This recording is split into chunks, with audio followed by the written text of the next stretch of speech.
Yes, it always has to tell us that. Okay, so good afternoon to everybody that's joining us. We have a few people in person, a lot of people online, which is great. So thanks for coming out or online on this gloomy Saturday in Welland. At least it's not snowing, but so today we have a couple of special guests that I reached out to, I guess, last fall. So we have Joe Matyas and Craig Jones with us. Joe and Craig are here to talk about their simply amazing book called Chasing the Blues, A Traveler's Guide to America's Music. So the book is part history and part travel guide. So if you're going to this area, you can take this book with you. It's got some great things in it. And they wanted to get to the roots of the blues music, which was basically born out of the burdens of slavery in the Mississippi Delta. So just a little bit about Joe and Craig. Joe is a longtime travel writer who has explored the globe and has special interest in history. And Craig has a PhD in international political economy and has worked as a professional musician for over 40 years. So during the program, if you want to type any questions into the chat box, I'll be happy to pass them along, or we can just do a Q&A at the end. So we're really excited, Joe and Craig, that you're here. And for everybody that joined us, you're in for a great afternoon. So let's just sit back, and they have a great presentation for us. So I'll turn it over to Joe and Craig. Thank you so much. We're excited to be here too. First, we want to say thank you, Annie, for inviting us, and thank you to the Welland Public Library for having us. So we're going to talk to you a little bit about our travels and our book and why we wrote the book and what it's about in general. But we want this to be fairly conversational. So if you have any questions or things you want to add, or a question about one of the slides I'm going to show, feel free to put it in the Q&A or the chat box, and then Annie will get it as we go along, as well as if you've got any at the end. So there are a couple of things that I want to share with you before we really dive deep into the blues. First is that a lot of people think that they don't know the blues or appreciate the blues, but the blues certainly appreciates you and knows you. And that's because, as you're going to learn, or you may already know, the blues are really the foundation, the bedrock of all styles of music that we grew up with. Everything from Motown, soul, R&B, and especially rock and roll. They all were birthed from the blues. So you may not even think that you like the original blues, and maybe you don't, but you may love these other styles of music. So just keep that in your mind as we go through this. The second thing that we'd like you to keep in mind as we go through is that Mississippi, while it's often an overlooked state, is really a unique place of living history. The blues and the history of the state are acknowledged and in many cases celebrated through world-class museums, a fantastic Mississippi Blues Trail that you can hop from one spot to the other on. And it really is a unique place in the way that they've had history come alive. So I just want to tell you a little bit about who we are and our book. And I'm going to go through a couple of slides as I do that too. Our book focuses on, oh, now it's not going to want to do it. Let's see. Mississippi. And we traveled in a camper van. We were both writers in very different ways. I wrote for lifestyle travel magazines. Craig writes a lot of history, politics, and social justice issues. And he is, as Annie mentioned, a full-time musician. So we decided that we would try to combine our areas of expertise, go on the road, and explore the roots of American music. And we did that through an 8-week road trip quite a few years ago, more than a decade ago, exploring everything from country to bluegrass to jazz to Cajun and to the blues. And then as time went on, we wrote lots of articles for newspapers and magazines, and they caught the eye of a publisher in Connecticut, a large publisher, and they asked us to do a book and to begin with the book on the blues. And so that's how this book basically came about. We managed to marry our skill sets, create a really cool on the road lifestyle, and the book that came out of it really tells the stories of the blues through a lot of the people that we met along the way, whether they were archivists or museum directors or many, many musicians. So you'll find their voices in the book. And actually, there's a couple of spots where Craig is going to do a few readings. And through those readings, he is going to tell the stories in the words of those people. So we packed into many, many stops, large and small, everything connected to the blues. As we were traveling, the light bulbs were going on all the time. We kept going, oh, we didn't know that. We didn't understand that. We didn't see how that was connected to the music. Things like the geography in a spot like Mississippi, especially the Mississippi River, the geography of the Mississippi River and how it flooded continuously. Craig is going to talk about that in a little while. And the effect that that flooding had on plantations, people's safety, social justice, the economy, and eventually people left Mississippi, a lot of them, because they kept getting wiped out by the flooding. And when they left, they took the music with them. So that's even things like the river and the history of flooding of the river greatly influenced how this music was developed and how this music moved. So that in that way too, we're back to this point about Mississippi being a region of living history. And there's a fantastic blues trail with about 150 or 200 stops now, birthplaces, burial spots, great museums, anything connected to the blues, everything from the notorious Parchment Farm to, the little intersection where B.B. King, near where B.B. King was born. So we picked up lots of barbecue along the way and sat down with people and learned all sorts of things about their lifestyle.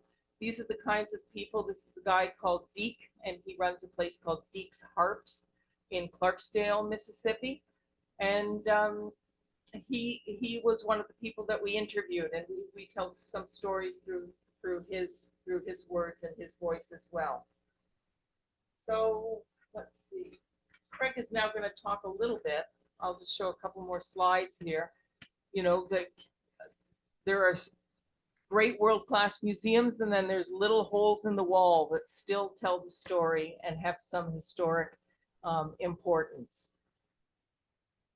And fantastic festivals that even have things like racing pigs and the blues on every single corner. That's a famous festival in Clarksdale called the Juke Joint Festival. And I think that's one of the other things that we wanted people to know is that a lot of people go to Clarksdale. They know Clarksdale is the home of the crossroads, although many places dispute that. Lots of places across Mississippi like to suggest that they were the famous crossroads where Robert Johnson sold his soul to the devil. But there are many, many, many communities all the way across the entire state that have lots and lots and lots of deep blue histories, and in many ways are, give Clarksdale a good run for its money.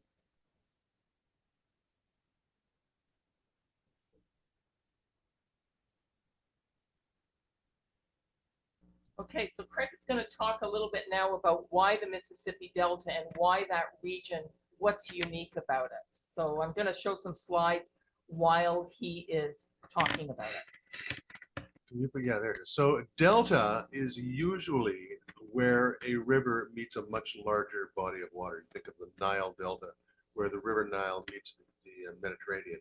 But in this case, the Mississippi Delta is about 100 miles north of the Gulf of Mexico, and it is this leaf-shaped area, darkish area on western Mississippi that is the floodplain of the Mississippi for thousands and thousands of years. Now, the Mississippi flooded all the way up and down, but in this particular area, because of the geography, the topsoil is anywhere from 10 to 12 inches thick in some places. So when the first European settlers discovered this part of the world, they understood that this was going to be an extremely valuable piece of real estate. Now, it wasn't immediately ready for planting. It had to be cleared, which was a huge task. Massive groves of trees, venomous snakes, alligators, anywhere that it was just a tremendous amount of labor to clear this land. And initially, the European settlers tried to enslave the local inhabitants who were Aboriginal Indians. And of course, they would have none of that. They took off.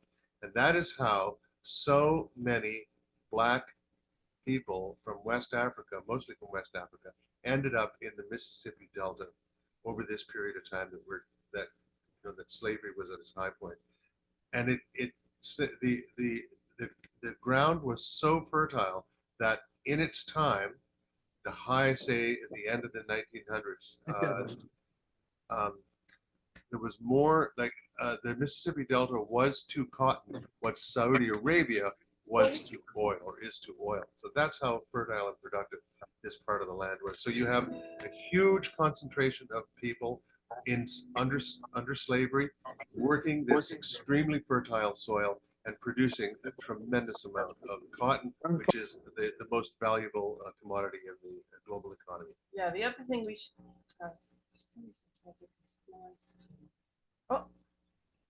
the other thing that you should know is that the Mississippi Delta is flat, very, very, very flat. And it's all agricultural now. It is considered some of the best soil in the world.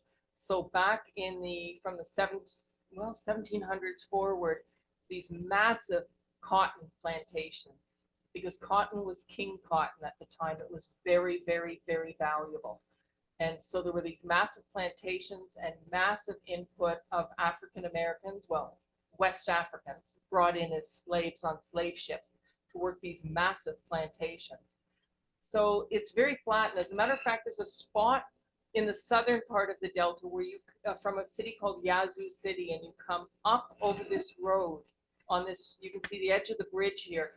And the Delta, it comes from a hilly area, and the Delta just becomes flat. And you'll recognize that part in a, can you play a bit of that song? The Mississippi Delta is shining like a national guitar from the Paul Simon song. And it really does. It does lay itself out for you like that. It's a stunning sight. Yeah, the phrase national guitar actually refers to a brand of guitar that's made out of, Metal. It's made out of metal, so it's very shiny. So this vision is so breathtaking, even though it's just flat. When you come up over that bridge, it just takes your breath away. And so anytime we've been down to Mississippi, we make sure to come up over that bridge. We make sure to try and get in from the south, or if we're going north and heading out of Mississippi, we turn around just to take that bridge and go up over and see that beautiful landscape spread out before us. The other thing that really, really influenced the area was the Mississippi River itself. It had decades, well, centuries, millennia of flooding and flooding. This is the river. It's a great, huge river. And all rivers, anywhere in history, anywhere in the world, all rivers are important sources of communication. The Mississippi, no exception. It's a major tributary. It connects major cities all the way up into the deep heart of the United States, all the way down to the Caribbean, and then from the Caribbean to South America, Mexico, of course, and to the Atlantic seaboard. So the Mississippi River, a vital artery of communication. And of course, as we all know, water is the cheapest way to transport anything. So at the height of slavery and cotton production, the Mississippi was absolutely essential to moving that cotton to the markets in Europe and the UK. Well, the Mississippi itself affected the development of the music and the spread of the music in a couple of ways. First, that history of flooding, especially the Great Flood of 1927, which that was one of those light bulb moments for us. We had never really heard of this. And when we got down there, we found that the Great Flood of 1927 It was colored the largest natural disaster in American history until Hurricane Katrina. Katrina. Yes, it just flooded, 10 feet deep. Crops were gone, houses were washed away, songs were written about it. Thousands of people lost their lives and livelihood, livestock and so forth. Thousands more were displaced and never returned. And what happened as a result of it is that the slavery and the racial injustice of the South became even more marked, because when places like the Red Cross and the government stepped in to assist people with the 1927 flood, the first people that they helped were the white moneyed classes. And a lot of the black sharecroppers and the black people working on plantations were kind of left to fend for themselves. So a lot of them, what they did is they finally picked up and they said, we're out of here. And they went north, and they went to places to find work, and where there was, not the racial injustice was not quite as marked. So they went to places like, St. Louis and Detroit and Chicago and Philadelphia and New York. Kansas City. And with it, they took the music of the blues, part of which had been formed by this river, but as well, just living conditions in the South. So the sound that became internationalized as a blues was really a product of the migration, primarily from the Delta, both before and after the 1927 flood.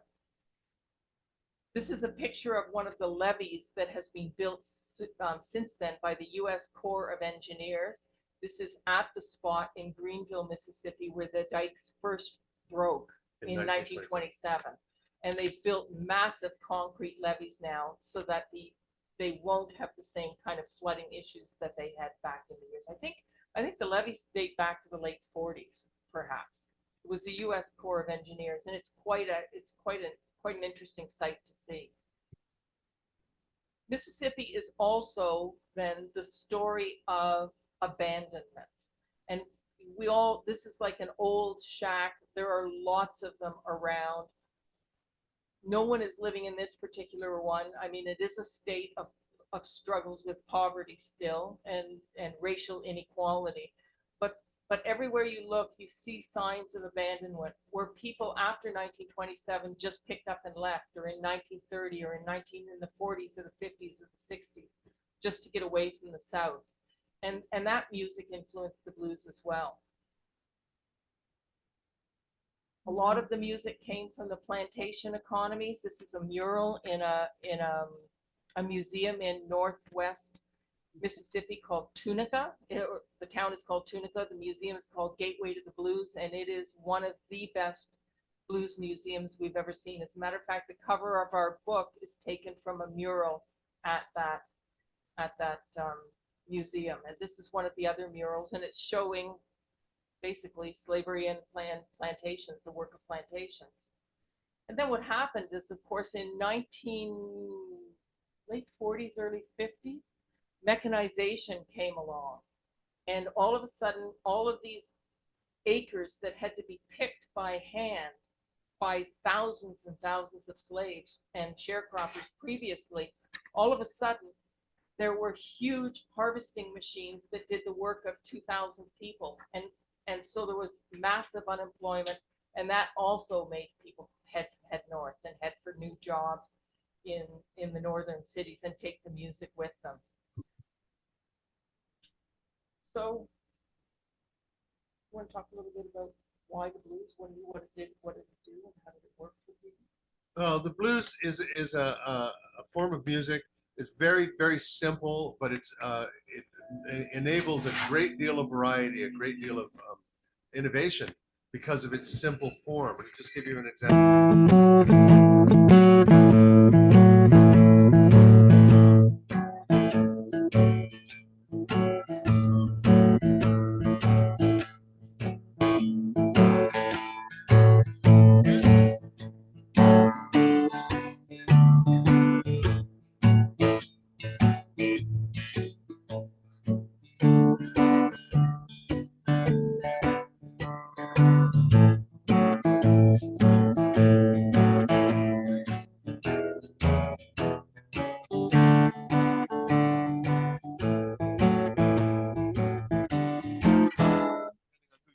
that's either just another blues song or the very first rock and roll song. There's a great deal of debate about this. No question that rock and roll evolved out of the blues. So, what did I say? Okay, so. Oh, I mean, okay. So, where did these songs originate? Well, a lot of them came from West Africa as work songs, or the kind of songs that people collaborated around, or songs of comfort and self-therapy. And then, as they migrated to North America and took root in the new soil, they functioned as field haulers, as ways to communicate across areas. As ways to coordinate work. If you're building a railroad or a levee, you need men to coordinate their action. So if somebody has an ability to organize a chorus, bring me little water, Sylvie, bring me little water now, bring me little water, Sylvie, every little once in a while. So you get somebody who can do that, and it can coordinate the joint action of men, say, pounding spikes in to build a railway or building a dike or something like that.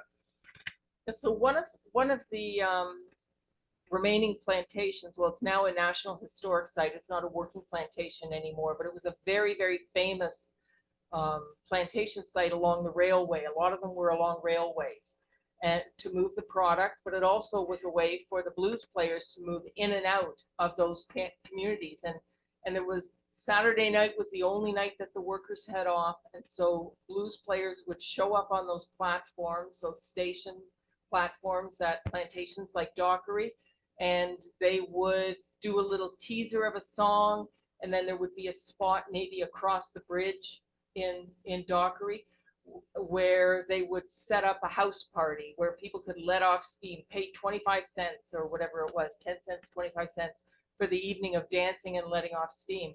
And when we visited there, we met with a fellow called Bill Lester. He was the director of the National Historic Site, and I think it was his grandfather that was connected to the site.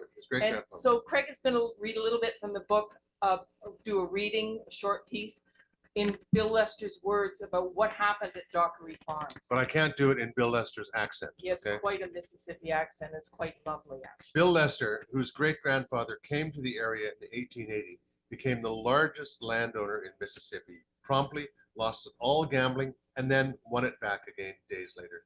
He has a theory. We're pretty sure the blues started here at Dockery Farms, he says. Now, nobody is trying to say the first blues note was written here. Nobody has any idea where the first blues note was written, but so much of the blues got played here at Dockery, got taught here at Dockery. That's why B.B. King says it's the birthplace of the blues. All of the blues performers came here because the situation was right here, he says. That situation was an eager audience with money in their pockets, free time, and a bridge over the Sunflower River to sharecropper shacks known as frolicking houses.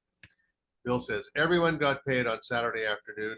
Mr. Dockery had 3,000 to 4,000 people working for him. It's a massive plantation. And they'd all have a pocket full of money, Dockery commissary coins. The ones that was most important was the 25-cent piece, because that's what the blues singers charged the people. On any given Saturday afternoon, there would be close to maybe 1,000 grown men or women standing out here, and they would have just gotten paid. So the blues singers would come on the train and play for free right here for a few minutes. After they'd played for about 20 minutes, they'd walk across the one-lane bridge over the river to what they called Big Lou's frolicking house. Big Lou and the bluesmen colluded. In 1920, there was no electricity, no radios, no fans, no indoor potties, no phones, no televisions. Big Lou would strip his house of furniture on Saturday afternoon, hang a mirror or two on the walls, and put a coal oil lantern in front of each mirror so that the house would explode with light. They'd raise all the windows so there'd be the only house with light. Everything else would be pitch black dark, and then you'd walk across that one-lane bridge, and there were takers there to collect your money. You couldn't cross the bridge unless you paid. All that wild music would start, smiled Lester. When I first moved here 40 years ago, I was foolish, and I asked Tom Cannon, Charlie Patton's nephew, why couldn't the children go to the frolicking house? That 80-year-old man squinted and grinned at me and said, "Because, Mr. Bill, they frolic there." With all that alcohol and frolicking, this was the devil's music. So the transient lifestyle and the mythology of the blues was how this music got spread. And another very instrumental person that we spoke to was a man called Sylvester Hoover, and he lived in a section, historic Black section called Baptist Town, just outside Greenwood, Mississippi. And he was of the age where he had His parents were sharecroppers, you know, so he had his ancestors were slaves. He got his name, Hoover, from the owner of the plantation that his grandparents worked on. Yeah, and that area is quite famous because it's the area where Robert Johnson, the famed blues player, met his demise being poisoned. Yeah. So Sylvester Hoover now runs a little grocery store, and if you go in and ask him to give you a tour of the blues sites, because there are 3 different churches that claim where Robert Johnson was buried, for example, he will, you know, put the close sign on at the grocery store, hop in your van, and spend 2 hours touring you around to all these sites. But you're hearing it through the voice of someone that actually picked cotton themselves, had to haul along those great big huge cotton bags to fill in the fields. And as well, he's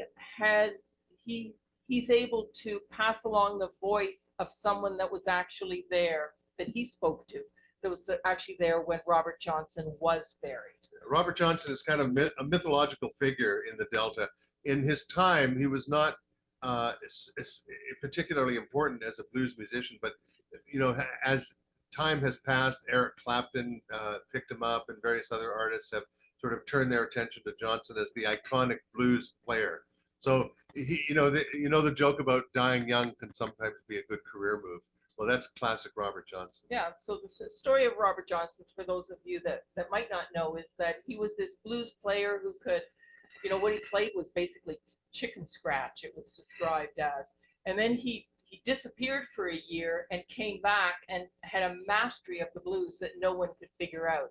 And the story that's given is that Robert Johnson met the devil at the crossroads at midnight and made a deal with the devil, selling his soul to the devil in return for mastery of the blues.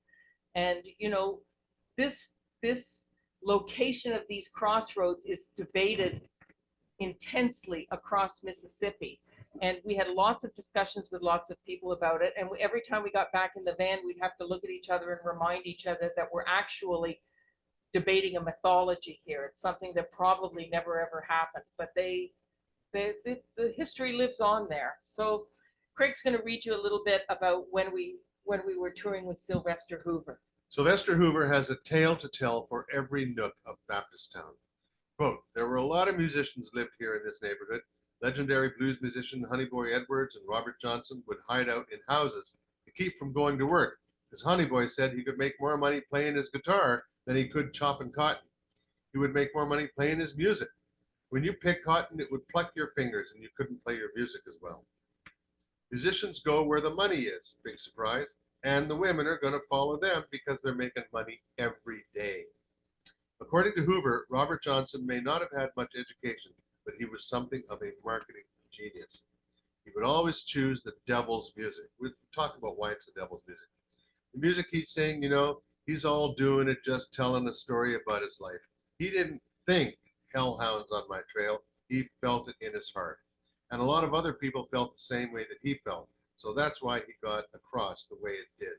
And he's doing it all, just telling a story about his life, singing the way he feels.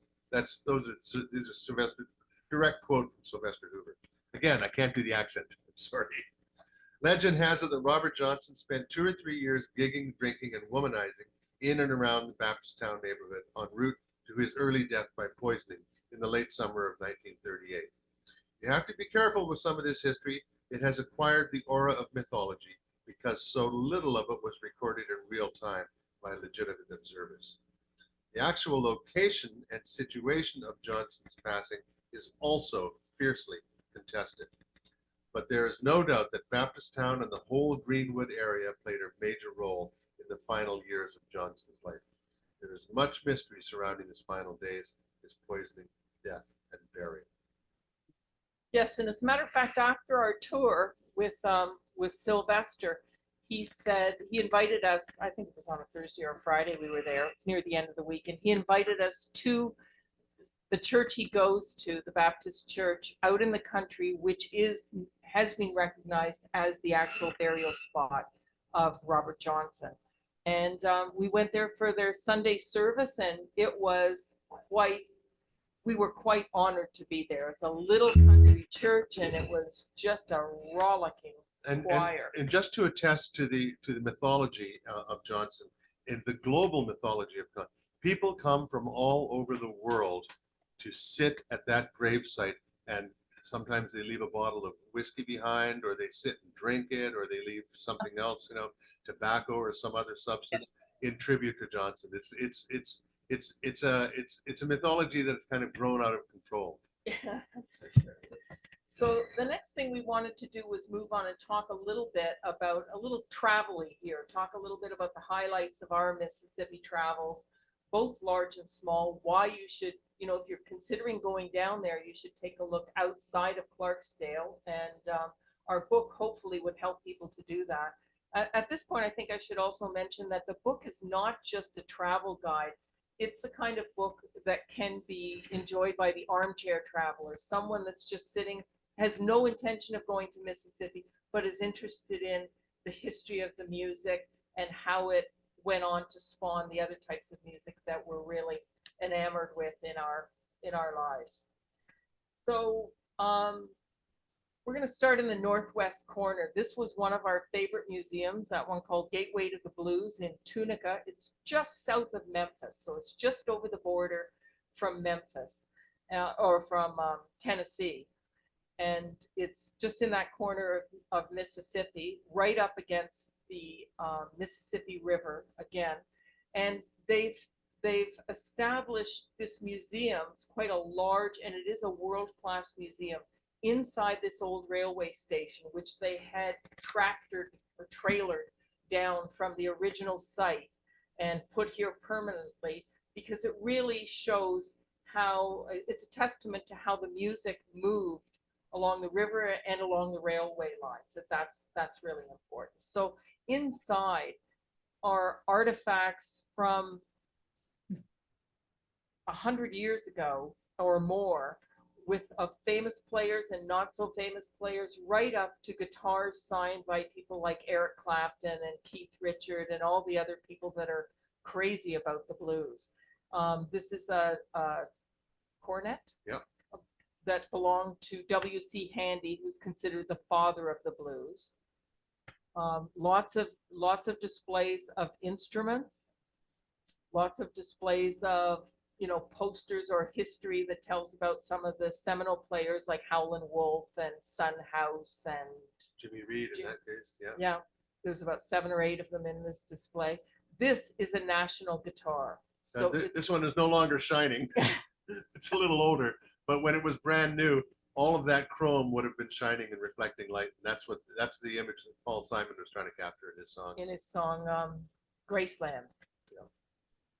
So there's that another shinier national guitar. So these guitars would be displays showing the different instruments associated with the blues, not just guitars, but things like harmonicas and. Yeah, the beauty of the blues is that you can play it on any instrument. But at the time when the blues was coming into being and becoming ascendant, Montgomery Ward and Sears and Roebuck and various other mass marketing catalogs sold these instruments all over the United States, and they were affordable and they were, you know, playable. They weren't great, but you could at least get your hands on one.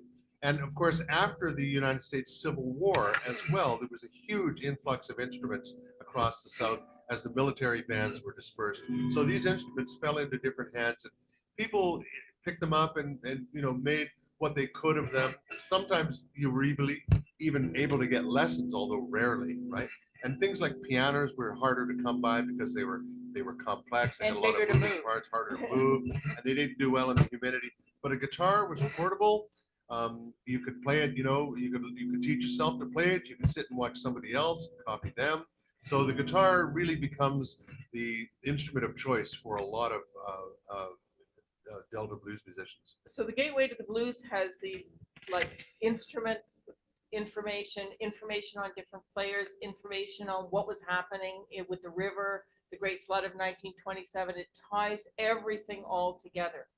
And then just down the road in that same area, this is an example of one of the Mississippi Blues Trail spots. The trail is not a set trail where you go from spot 1 to 2 to 3 to 4 to 5.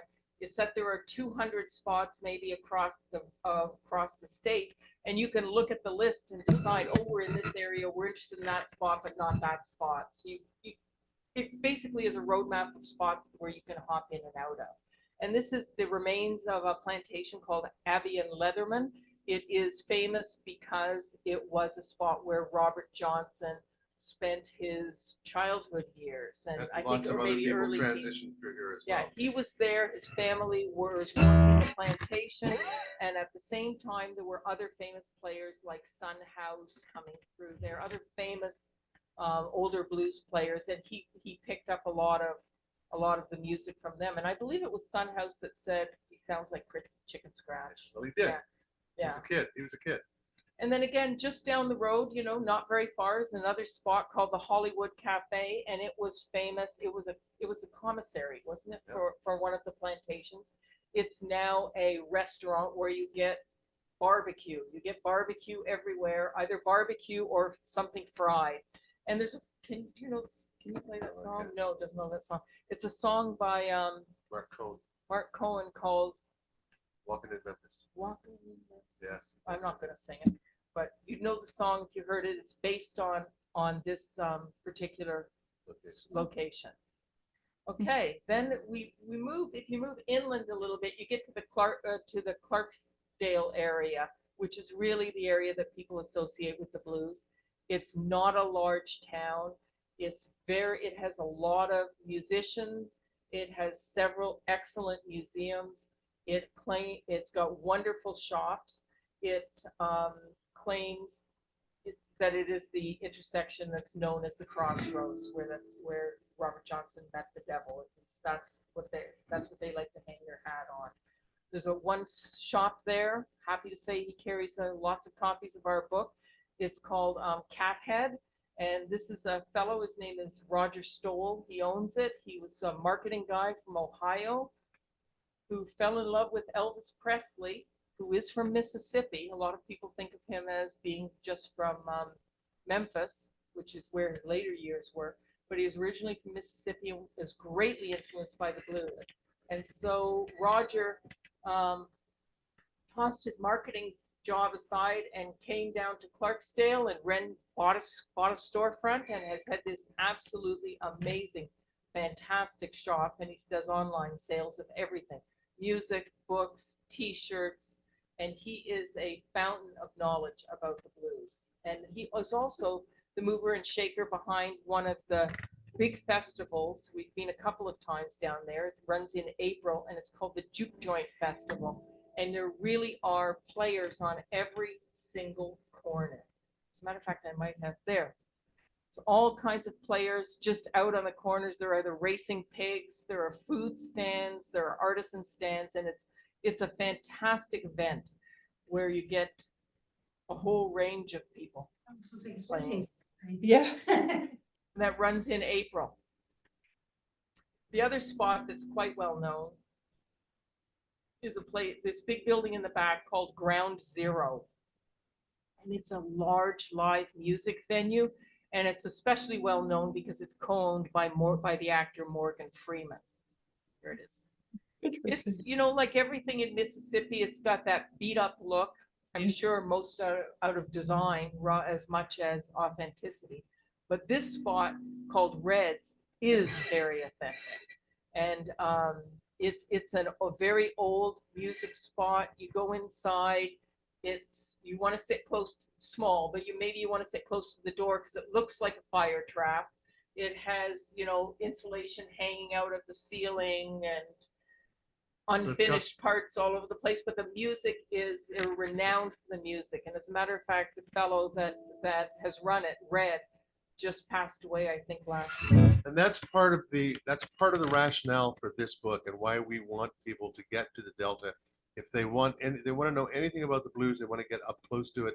The Delta is the place to go because the generation and the successor generation that created this form of the blues are moving off the historic stage. So it's people come from all over the world to visit the Delta for this reason. This is where it took root. This is where it happened. And you've got to get there before it's So if you go to a festival like the Juke Joint Festival, you will hear players on the street corners who were actually part of the cotton picking. Like they were picking cotton themselves. So they were part of that, what was happening at the time and the flooding and the lifestyle and everything like that. Now the younger players are still just fantastic. But if you want to see the authentic older generation, now is the time to go. Just outside of Clarksdale, there's in the middle of nowhere, except it's a big plantation, there's another marker that shows where the famous, the childhood home of the famous blues player Muddy Waters was. Now, just the marker is there now because the house got blown away in a tornado. And so, but the remains of the house have been collected up and have been reconstructed in one of the rooms at the Delta Blues Museum in downtown Clarksdale, except for one piece of wood that was taken by Billy Gibbons of ZZ Top, who had it made into a guitar. So the Muddy Wood guitar. The Muddy Wood guitar, that's right. So that a little bit to the east is a famous spot, and then this is a tiny, tiny town. I don't even think we saw anybody out on a street while we were there. There's a railway line that runs right beside it, and you can see the murals all along the railway line. And the mural that's famous is the story of W.C. Handy, the father of the blues. Wasn't the father of the blues yet, on the left-hand side. And on the right-hand side is an older African-American gentleman who was playing this weird music, according to W.C. Handy. And he was quite taken with it. And this all happened at this little railway intersection called Tutwiler. And then I think W.C. Handy was a big band. He was a band leader. And a couple of months later, he was doing a concert with his band in Cleveland, in the town of Cleveland, Mississippi. And they were getting a lukewarm reception. And then when they took a break, a bunch of blues players came up and started to play these songs, the kinds that he had heard on this railway platform. And the crowd went wild and the dance room filled to overcapacity.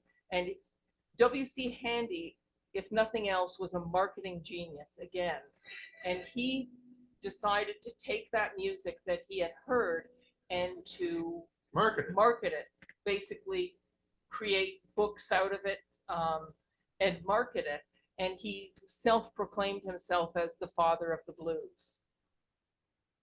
So that's what is in this little railway intersection. Now this is, we talked about Dockery Farms, and Craig read the piece by Bill Lester in there. And this is what, it's a National Historic Site, and that's kind of what it's like now. So again, another Mississippi Blues Trail spot. It says birthplace of the blues ? Because, you know, the blues could have started all over the place. But Dockery Farms is actually the spot that B.B. King declared was the actual birthplace of the blues. And these are the Dockery coins that they had their own currency that they would pay the sharecroppers with. This is after slavery, during sharecropping. And so they would pay them, and they would use the 25-cent piece to try and to get in to hear music. Other spots just down the road, you know, you're not very far away to little tiny museums like this one, the Highway 61 Blues Museum in the town of Leyland. And Leyland is famous for a couple of things. One is Johnny and Edgar Winter, and Kermit the Frog. This is the home of Jim Henson. So Kermit the Frog, and there's a lovely little, it's not bluesy, but a lovely little museum dedicated to the Muppets. the Muppets and all of those characters. And this is, you'll go inside and somebody will be playing some music, and they're very, very, this is one of the more smaller and folksy type Like a museum. mom and pop, it's like a mom and pop roadside museum that some lover of the blues has assembled a bunch of artifacts and put them together. So there are those, and there are the bigger ones, like a Gateway to the Blues. And there are murals in Spectacular town too, murals all great over the murals place. in town. We decided to detour a little bit. Charlie Patton was considered one of the very first blues players. He would have been at Dockery Farms as well. Yep. And this was, again, another Mississippi Blues Trail site. This is the graveyard where he's buried, and you were driving through farms and past big steel machinery and steel buildings, and then this little flat piece of ground with all these grave markers, and this one lonely tree popped up, and we ran all around the place until we could find Charlie Patton's gravesite. He was known as the voice of the Delta. This is, there are lots of spots in towns and lots of spots in the middle of nowhere. And this middle of the nowhere spot is actually an intersection of two dirt roads just outside the town of Indianola. And Indianola is associated with B.B. King. It's another museum that I'll get to in a second. But we stopped here and actually just sat for about a half an hour, because it's right here at this corner where B.B. King was actually born. He was orphaned at age 7, I believe, and then went to live with his grandmother. And then at about age 10 or 11, he headed off again and went to Memphis at that? No, not yet. He worked at, He was working at tractor driver. yeah, that's right, in Indianola as a tractor driver on the plantation there. And then after that, once he started to really develop his musical chops, he went to Memphis and really did Became most Blues Boy, Blues Boy, Blues Boy. B.B. King. He's actually Riley King. That's right. So it was at this little intersection. So these really interesting little spots. This is in the town of Indianola, which again is quite small. It probably doesn't have more than 4,000 or 5,000 people, but it has another world-class museum that is built at the Gravesite.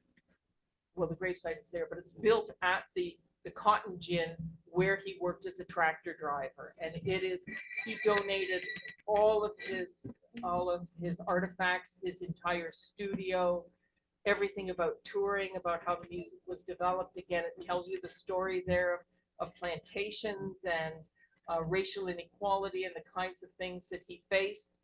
And after he passed away, he's buried on the site as well. But it is again another world-class museum. It's a fantastic, fantastic place. Riley B. King in town, they mark the street corner where he used to Play. Yeah, Street performance. yeah, right there. So it's a modest little town, and this is the museum. And it's an absolutely, it's as good as anything else I've ever seen. There's his studio is there. Okay, then we moved down to, or further east, to a spot called Greenwood, which is where Baptisttown was, which is where Sylvester Hoover lived. And there's all kinds of signs saying he died here and he died there, and it's these histories are hotly debated. What we do know is that he died in the area, and the mythology is around that is that he was poisoned one night playing at a club, and whether it was a jealous girlfriend or the husband of a woman that Johnson had his eye on inappropriately or was involved with inappropriately, the story gets a little muddled, but there's lots of signage around there, and this is, he wrote He wrote about 27 songs. He and recorded that's it. exactly 29 songs in his lifetime. And this is the church that we went to, where we went to we're invited to be part of the Sunday congregation. And it is the Little Zion Baptist Church, and it's in just outside Greenwood, Mississippi. It's very close to the spot where they filmed the movie The Help. It's also very close to the bridge, Tallahatchie Bridge. the Tallahatchie Bridge, where Billy Joel McAllister. jumped off the Tallahatchie Bridge. It's all in this area. And just up the road as well is the spot where the very sad story of the beating and of Emmett Till is located. If you've seen the movie Till at all, you'd know a little bit more about that, but that's quite a sad piece of history.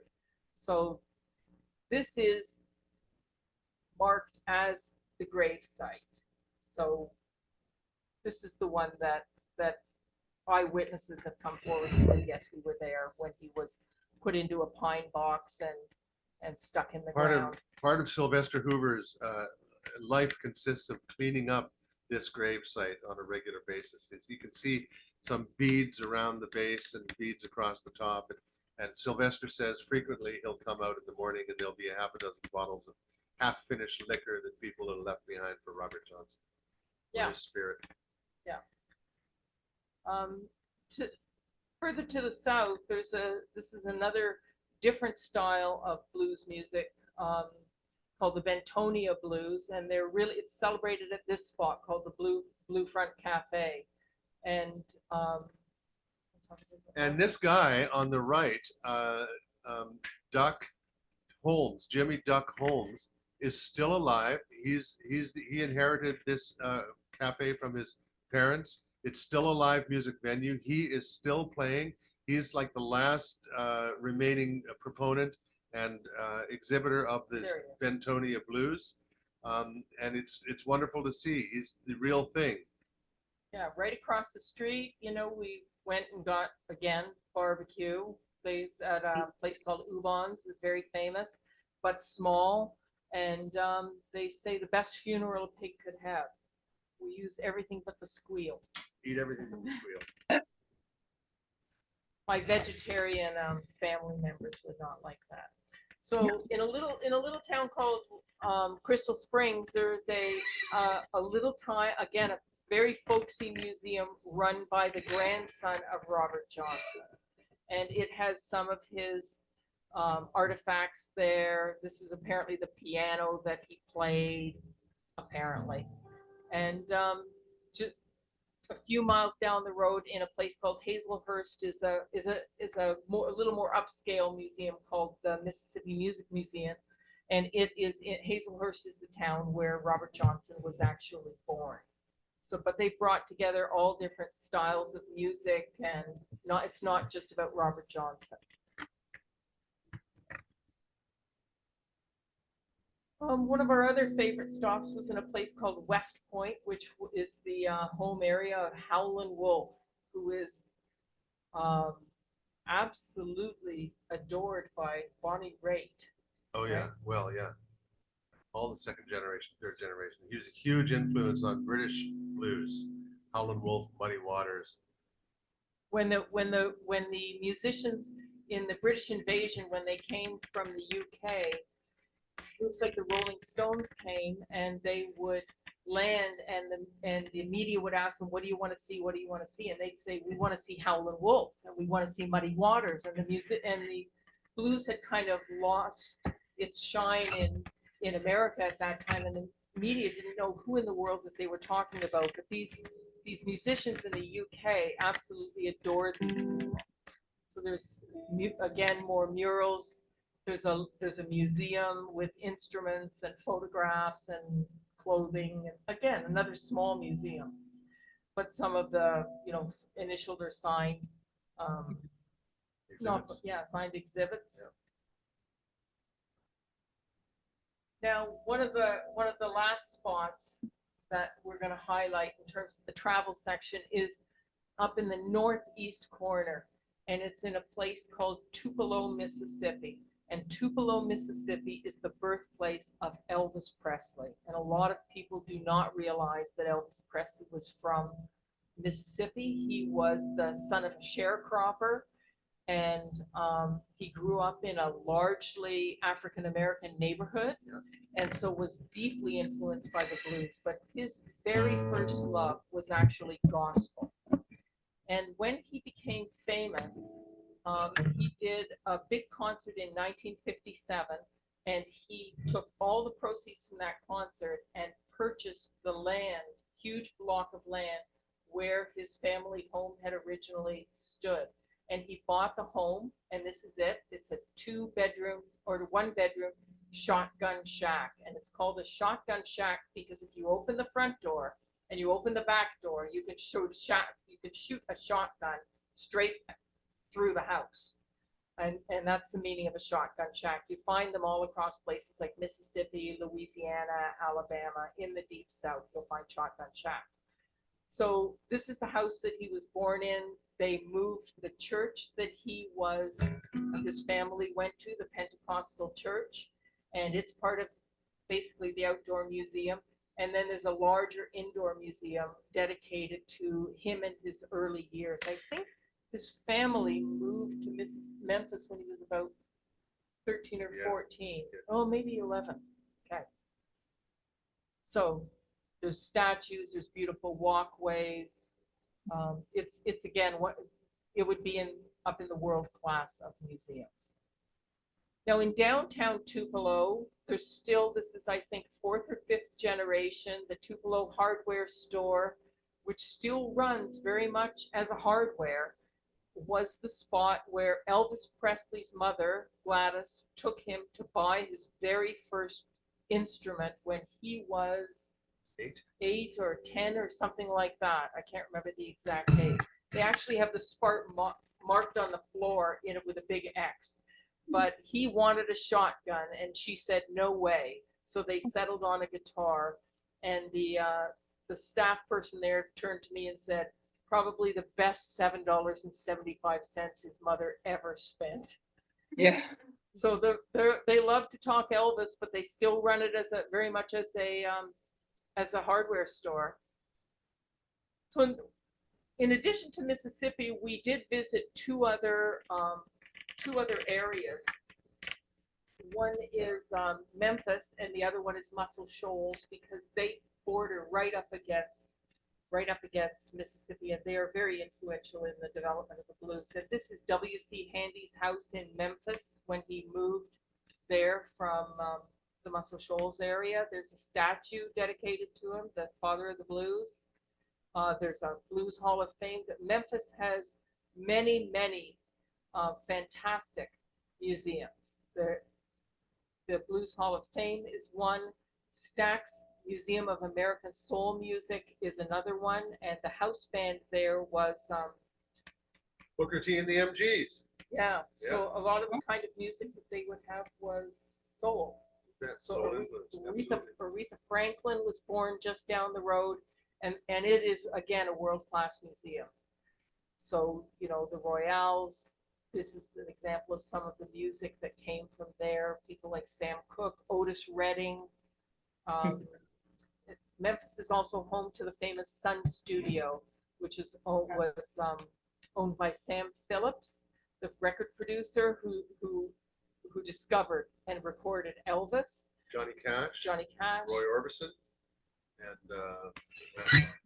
Carl Perkins. Yes, and it's still a working studio, but you can tour. There's a museum section. This is still the studio where everyone recorded. You can see just under the symbol, there's an X on the floor, and they say that that Bob Dylan fell to his knees on that spot and kissed the floor. That's where Elvis recorded Hound Dog.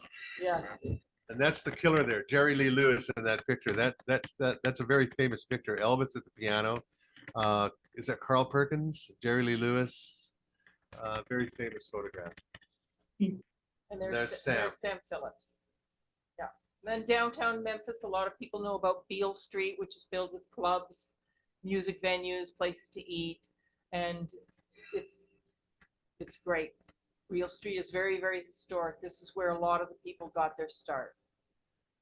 In the northwest corner of Alabama is a little town called, well, it's a combination of 4 towns. The region is known as the Shoals. The towns are Muscle Shoals, Tuscumbia, oh boy, Sheffield, and I'm missing the last one. It starts with an F. Anyhow, this is a little museum dedicated to W.C. Handy. This is the log home where he was built, and that's his piano, his famous cornet where he played St. Louis blues.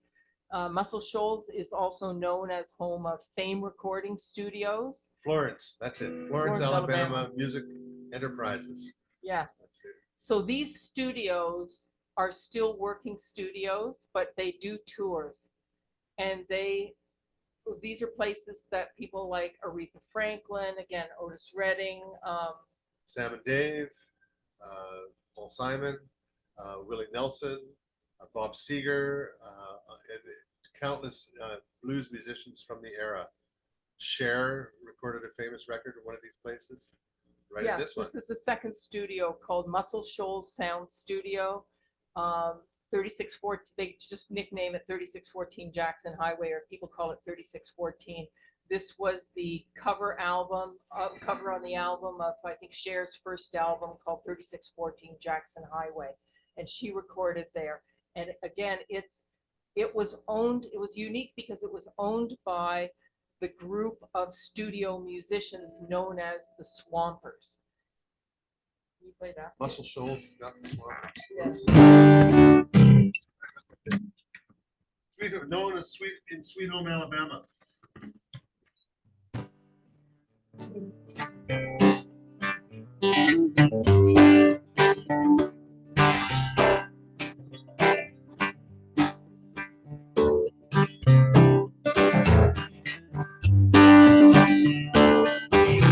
Yes, they do.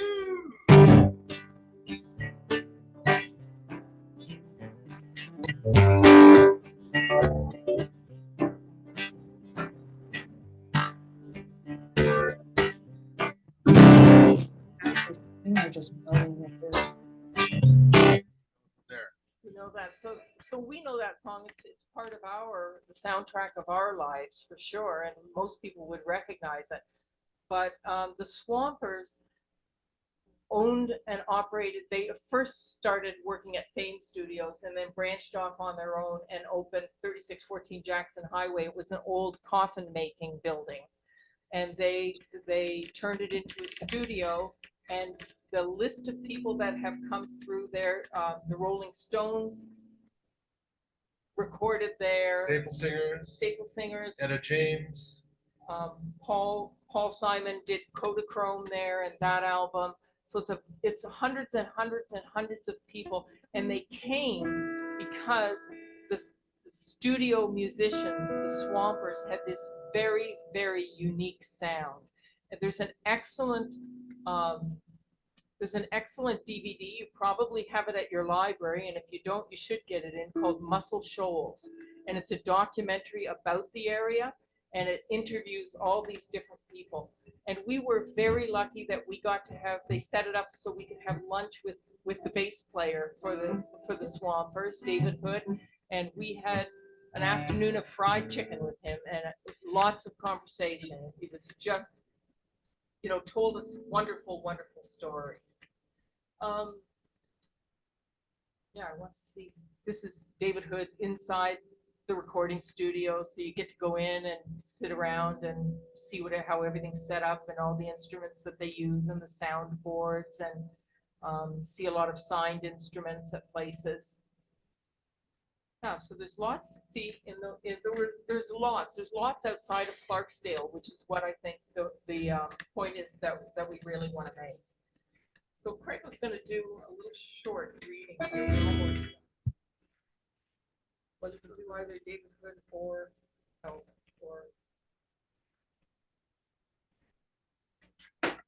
whoops. We're almost there. A local collection of good old boys who came to be known as the Swampers drew stars and cranked out hits. They were a group of white session players from a small town who managed to channel black rhythms and sensibilities, crafting a soulful sound capturing the particular quality that audiences craved. The blues had quite a bit of influence on the music we played, explained Swampers bassist David Hood, as we sat down in Sheffield over bowls of chicken stew and sides of fried green tomatoes. But I had to learn to play the blues. I started more in rock and roll with rhythm and blues. I had to learn what was considered right in the blues. Blues is very simple, and if you start doing a bunch of fancy things, it steps out of bounds. Hood obviously got it right because he went on to record with blues greats like Bobby Bland, Johnny Taylor, and B.B. King. We had one main radio station here, Hood recalled of his teenage years growing up in Sheffield, and I didn't know the difference between rock and roll and rhythm and blues, but a lot of the artists that were my favorite were black. I didn't know they were then, white or black, that didn't matter. It was just the music I liked. So the last, whoops, lost that. The last thing we really wanted to talk about is one of the last chapters in the book, and it's one of my favorites, and that's about how Britain threw a lifeline to the blues. So Craig is going to talk about that a little bit. So the story here is that we came to know the blues largely because it came back to North America from the United Kingdom in the form of British rock and roll, the British invasion. I'm talking about bands like the Animals, early Fleetwood Mac, the Yardbirds, ultimately Led Zeppelin, but the Beatles were very heavily influenced by the blues. Joe and I are from 1956 and 1957. And that, of course, rock and roll was the music of our childhood. And the rock and roll that came to us through the British invasion was very heavily influenced by the blues. As Joe says, you know, when Keith Richards and Mick Jagger first came to the United States, they wanted to meet Muddy Waters, and the American journalists had no idea what they were talking about, because American blues in the United States was largely a subterranean interest, but in the UK it was thriving because those merchant marine sailors and military sailors and so forth that had ports of call in Liverpool and various other places around the United Kingdom, they took these records that had been produced in places like Jackson, Mississippi. They took them and traded them or sold them to people in Britain. And those records became like iconic, highly specialized, precious artifacts. In fact, there's this famous story about Keith Richards and Mick Jagger meeting on a train station. And Mick Jagger has a collection of blues records from the United States. And this makes him very, very, very promising to somebody like Keith Richards. So that's how the blues came back to North America in the form of the British invasion, and how it shaped our consciousness as people from that demographic. Yeah, so I think we want to wrap up that part where Craig's going to do a last reading on that, on how Britain did throw a lifeline to the blues, what it was all about. So this is about 1960s, 1957. He says, so then it seems the rock and roll rage stalled. Elvis entered the U.S. Army. Jerry Lee Lewis disgraced himself by marrying his considerably younger first cousin. Chuck Berry transported a young woman across state lines for lewd purposes, which is a federal offense in the United States. And Little Richard found God. Rock and roll seemed to have lost its mojo, at least to a good many music lovers in the United Kingdom. What had also been going on this whole time, actually dating back to the worst years of World War II, was the slow infiltration of American 78 RPM records into the hands and collections of select British youth living in close proximity to Black American soldiers, airmen, and sailors in places like Liverpool and anywhere else the United States maintained military installations on British soil. This infiltration consisted of jazz, rhythm and blues like Ray Charles, Delta blues, and other blues and jazz artists from Texas and New Orleans. These 78s included those produced by Chicago-based labels like Chess Records, but also material from Trumpet Records in Jackson, Mississippi, and lesser-known labels across the American South. It has to be said that there were a number of small record labels that came into prominence, recorded a few artists, and then just went out of business. The sound quality of these records, especially after repeated playings, left much to be desired, and the records themselves were brittle and easily broken. What lyrics could be deciphered were eccentric, foreign, and often incomprehensible to the English ear. But what emerged between the noise and crackles resonated deeply within a small society of music lovers, particularly in the southern quadrant of England. There was an intensity and directness in these sounds that spoke straight to the emotional core of its British listeners.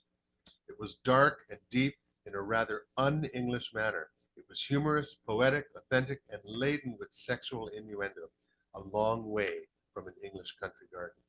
You could visualize the stories these songs told. These were blues records, known in the United States as race records, and marketed primarily to Black Americans by musicians who barely registered in the consciousness of their American counterparts, but would soon command a place of significance in British popular culture. And I'm quoting now. When it's well performed, it's infectious. You don't need to know what it is. That's how people get hooked, mused Mick Fleetwood, who would lend his name to one of the more noteworthy British blues bands. And once it got into you, once your ear figured it out, it was hard to shake, and you didn't want to. So that gives you a little bit of an overview of why we wrote the book, who we are, and who the book is aimed at, and what kind of material it covers. But circling back to the things we started with, you know, Mississippi really is very different from many other states in that it has this unique living history. And we really encourage you to go there if you can. yeah, go there for sure if you can. And that, you know, the blues, if you delve a little deeper, you'll find that the blues really influences many of the forms of music that you may have come to love. Now, I think we would like to say thank you again for hosting us. We're happy to answer any questions or give any more information. And we encourage you to borrow the book from the library, from the Welland Public Library System. If you've got a book club or you can gather a group of people together, that would be great as well. The book is also available all across North America, Europe, and Australia, if you happen to be traveling there, through bookstores and online from your favorite online vendors, large and small. And you know, if you decided you wanted a copy for yourself, we're doing a little bit of a promotion here. It's usually $31.95 plus tax Canadian in the bookstores. And we could send you a signed copy for $30 including shipping. If anyone is interested in that, they would reach out to us through probably the best place is craig@craigjones.ca, and we'll respond to you and get a copy off to you. But thank you again for having us. I think we have one question from someone here, or comment. Do you want to come into? You want me to stand? Here, come over here, because the camera's here. Camera. Hi. My name is Lorraine. I've heard that in order to be successful with the blues, you have to have experienced a lot of pain. That I saw a documentary to do with Elvis Presley, which is really quite interesting. But anyways, they were saying that in order to be really successful in creating blues music, you have to have gone through, you know, trials and tribulations, much like the Black people. And so that that is why it's different than some other types. If you true blues has almost like a melancholy or has something to it that speaks to the singer and what they've gone through. That's it. That's what I heard. Well, that works for the mythology. You know, that adds to the gravitas of it. You know, the fact is that all music is therapeutic to some person at some point in their life. And the blues, the thing about the blues is that it does derive from this experience of horrific suffering, but it also enlightens and gives joy. And so it has this dual quality, multiple quality to it. I suppose, you know, certainly the story of Howlin' Wolf, for example, gives some credence to that part of the mythology. Here's a young guy who is, you know, just living on the edge of starvation all his childhood, and never really gets over the feeling that he's inadequate. He's taking night school courses virtually until the day he dies because he doesn't feel like his education is up to snuff. So maybe there's, you know, he had a certain, yeah, there's a lot of suffering in the blues, but there's also a lot of joy. But then at the same time too, you have people like Mick Jagger, who would have been more of well, was he working class? Yeah. Still? it was But working you know, class kid. he educated, he's a graduate of the London School of Economics, and then went on to have a wildly successful musical career rooted in the blues. So probably Choose your mythology and go with it.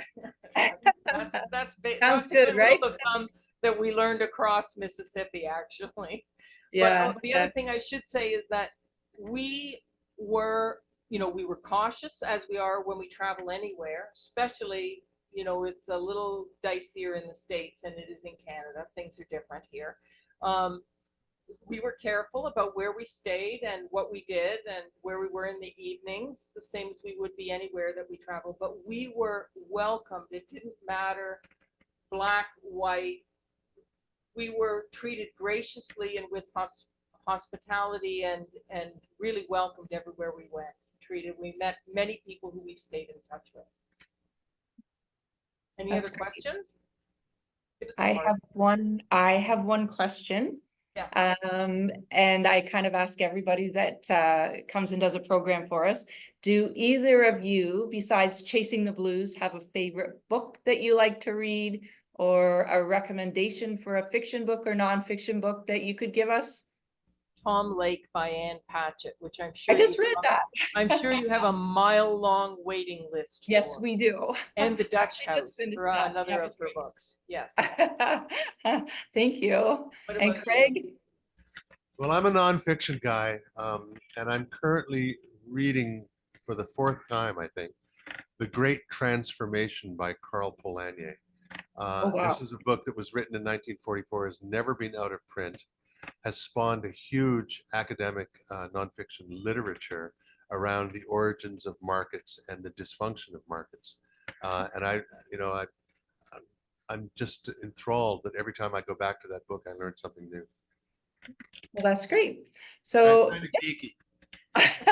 well, if you've read it 4 times, then it must be good. So I want to thank both of you for sharing your book with us today. It was fantastic, and I think everybody here really Thank you enjoyed so the much for having presentation. us. And if anybody wants to email me for a copy, then I could forward it to Joe and Craig. Great. Yeah. And yeah, so everybody enjoy the rest of your Saturday, and thanks again to Joe and Craig. Thank you so much. Yeah. Bye-bye.